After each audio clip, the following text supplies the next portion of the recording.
Hey, what's up, YouTube? Today I'm going to react to JxmyHighroller. The NBA has a big bully problem. But, you know, let's get into our reaction. Let's see what Jxmy talking about. Countless great big men. Wilt, Russell, Kareem, Moses, Shaq, Hakeem, Duncan, Dirk, KG, and for years the NBA was a league centered around the big man. In fact, 34 of the first 50 NBA MVPs were awarded to big men. But about 15 years ago, things began to change. The NBA began to shift to a guard-heavy league. Teams began to construct their rosters around shooters and perimeter players, and the once sacred big man began to slip further and further into irrelevance. That's facts. For over a decade, not a single power forward or center was selected as the league MVP. Big men were used almost exclusively as a distraction on pick and rolls. Things were looking bleak. Facts. And long gone were the days of menacing, game-changing seven-footers. Facts. But all of that is about to change. Is it? So how are we going to find an answer for this man right here? Oh my goodness. Just attacks that area between the tongue.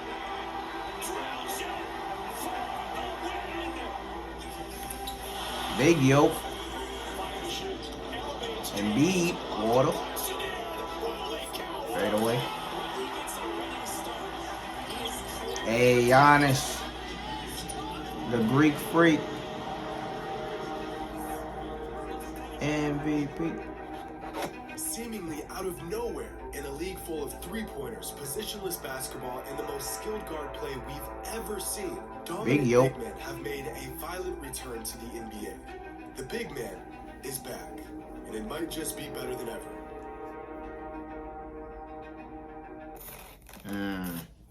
Okay. Today's video is... Okay, let's see what Jxmy talking about. Talking about the big man is back. Alright. We'll see. That's KEEPS.com/JxmyHighroller. In 1962, Wilt Chamberlain set the gold standard for NBA big men, and really NBA players in general. In a season-long, record-breaking barrage, Wilt Chamberlain averaged 50 points and 26 rebounds a game. Bro, that's really crazy, bro. Bro, man average a fucking 50 piece, bro. Like, bro, that is crazy. His player efficiency rating that season was 32.1. For decades, this record high PER, he wasn't going up against little niggas, but it's like, man, other than a few a 50 piece is still crazy. No one even came close to matching this. Here's a chart of the highest single season PERs from big men in NBA history. This is literally every great season from every great big man in NBA history. Here's Kareem's historic 1972 season, Bill Walton's MVP season, damn, Wilt is so low. MVP season, Shaq's incredible 2000 season, hey, big the best season of Tim Duncan's career. They're all here. And here is Wilt's 1962 record-breaking season that earned him a PER of 32.1. Now, here's Nikola Jokic, Giannis Antetokounmpo, and Joel Embiid's PERs from this season.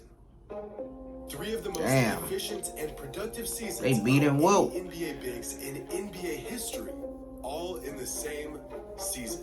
We are talking about a magnitude equal to that of Wilt Chamberlain's prime seasons by three separate big men. Nah, that's crazy. In 1 year. That's crazy. Not only is this level of dominance 1 year is crazy. Players absolutely unprecedented, it's statistically unbelievable.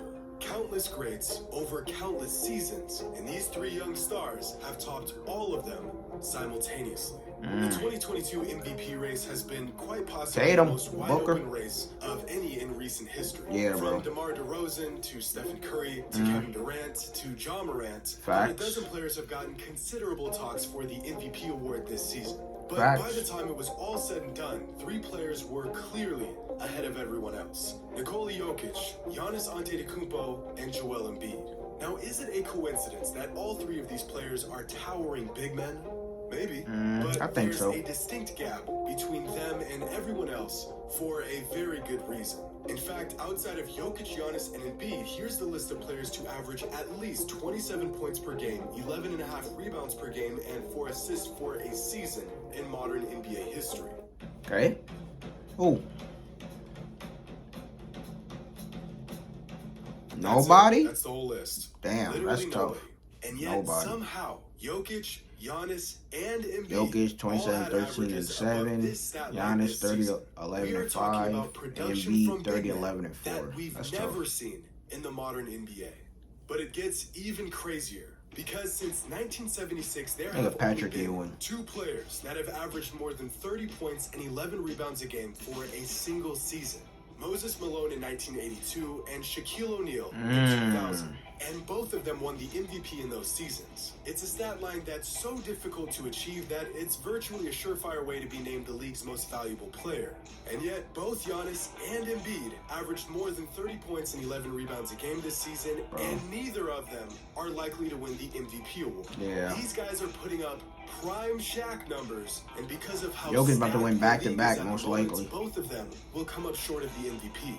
And it's not like these guys are putting up great numbers on bad teams. Both the Bucks and 76ers won more than 50 games this season and earned top seeds in the East. Facts. Giannis continues to put up insane numbers as the most dominant two-way player in the league. Joel Embiid became the first center in 22 years to win a scoring title. With an offensive game so refined, you'd think Hakeem Olajuwon was his biological father. And Nikola Jokic pretty much broke advanced metrics this season on his way to becoming the first player in NBA history with 2,000 points, 1,000 rebounds, and 500 assists in a single season. Now, if y'all can recall, it wasn't long ago that the best big men in the entire league were second class to the best perimeter players in the league. Facts. Within the last decade, players like David Lee, Tyson Chandler, Andrew Bynum, DeAndre Jordan, and Al Jefferson were making all-NBA teams. I mean, don't get me wrong, those guys were all good players at He's their peak, spitting. but He's spitting right now. fast forward to today's NBA, and you have to be Oh, damn near an bro, I MVP forgot all about Al Jefferson, bro. Damn, I forgot all But about fast it. forward Andrew to Bynum, today's NBA, David you have to Lee. be damn near an Damn. MVP caliber player just to make an all-NBA team as a big man. Facts. To find dominance from big men like we saw this season, we have to turn the clocks all the way back to the 90s, back when the NBA was controlled full by of big bruising men. 7-footers. David Robinson, Shaquille O'Neal, Karl Malone, Patrick Ewing, Hakeem Olajuwon, Charles Barkley. Now, how's that for a league that is stacked with all-time big talents? And these weren't just the best big men in the NBA 27 years ago. This was the MVP leaderboard for the 1995 NBA season. 6 of them is Just look fucking at their numbers. big men. This is absurd. Nearly all of them are averaging a 25-point double-double. It isn't until the 7th spot on the MVP leaderboard You get Scottie that you'll Pippen. find a non-big man. And the first guard that comes up is John Stockton, who came in 8th in MVP voting that season. Damn. Can you even imagine if the best guard in the entire NBA was regarded as the 8th most impactful player in the league? Well, that was the NBA Back nearly in the 3 day. decades ago. And although the quantity of dominant big men isn't quite as deep as it was in the 90s, the quality certainly is. Nikola Jokic has quickly become the best playmaking big man of all time. His That's basketball facts. IQ, his vision, his ability to manipulate the defense. Bro, on all Jokic 3 levels dimes makes him is the crazy. ultimate threat at all times. He's basically a There's point guard, truly bro. never been a player like the Joker, and his one-of-one skill set has single-handedly carried his team to the playoffs and has made him the league's most valuable player. Facts. Giannis has been so dominant for so long now that when he drops 40 and 15 while being the best defensive player on the court, it isn't some sort of headline. And if his freakish length and athleticism didn't make him impossible to guard, he's now added a mid-post game to his arsenal that makes any defender look absolutely helpless. And he could pass the ball pretty well, too. We are talking about a player with the imposing physicality of a prime Shaquille O'Neal that can also bring the ball up the court and Euro-step his way to an easy bucket. Every This shouldn't time. even be a thing. But Giannis Antetokounmpo made it one.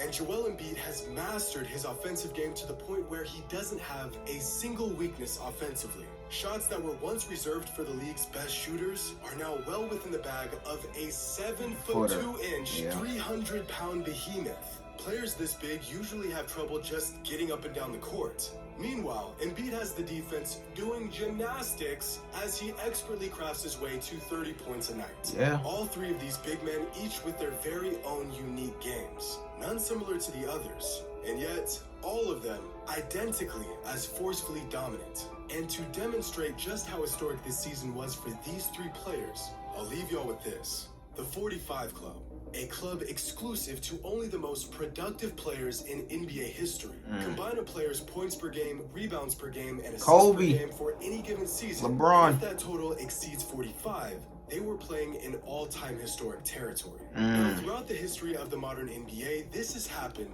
just 23 times. It was first accomplished by Moses Malone in 1982, followed by some of the greatest seasons by some of the greatest players in NBA history. Larry Bird, Michael Jordan, Shaq, LeBron, Kobe. Westbrook had a ridiculous total of 52.7 in 2017. Bro, nigga, Russ is all at the top, bro. That's crazy. Last season. This list of players and their best seasons is peak NBA on full display.